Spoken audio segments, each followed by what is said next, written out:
সন্তান বিদেশ পাঠাইছেন, অত্যন্ত প্রথম মাসে কিছু আশা করেন না। ও সুদের টাকা বেড়ে যাচ্ছে, কিস্তির ধার ঘরে এসে বসে আছে। আত্মীয় স্বজন পাওনা টাকার জন্য খোঁচা মেরে কথা বলে। তাদের কথায় কষ্ট পাইয়েন না, তারা কিন্তু উপকার করছে।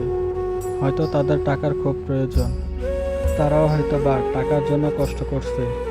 অন্যদিকে যারা হাসি দিয়ে কথা বলতো, তারা কিন্তু টাকা দিয়ে হেল্প করে নাই। হেল্প কিন্তু তারাই করছে।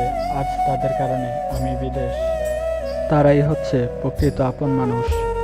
আর হ্যাঁ, দীর্ঘশ্বাস দিয়ে কথা বললে আপনারা হয়তো ভাবছেন খুব তাড়াতাড়ি টাকা পাঠাতে পারবো। এটা একদম সম্পূর্ণ ভুল ধারণা।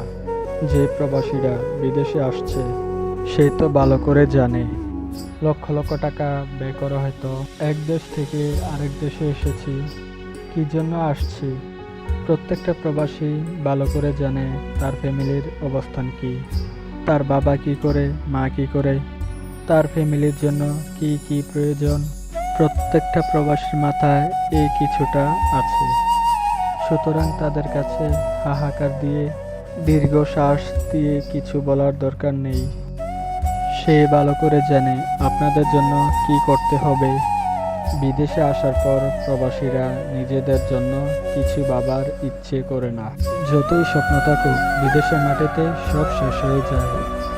এই বিদেশের মাটিতে দুঃখ, কষ্ট ও যন্ত্রণা ও নানা ধরনের হতাশা উপহার দেওয়ার জন্য অনেকেই প্রস্তুত আছে। তারা প্রয়োজনে অপ্রয়োজনে এগুলো উপহার দিয়ে থাকে। এই বিদেশে এসে প্রথম বছরটা শিখতে হয়।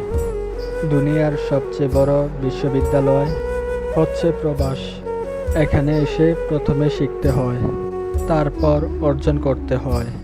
যারা আগে অর্জন করেছে, তারা না খেয়ে খুব পরিশ্রম করে। আজকের ভিডিওটা এ পর্যন্তই। সবাই ভালো থাকবেন, সুস্থ থাকবেন। আল্লাহ হাফেজ।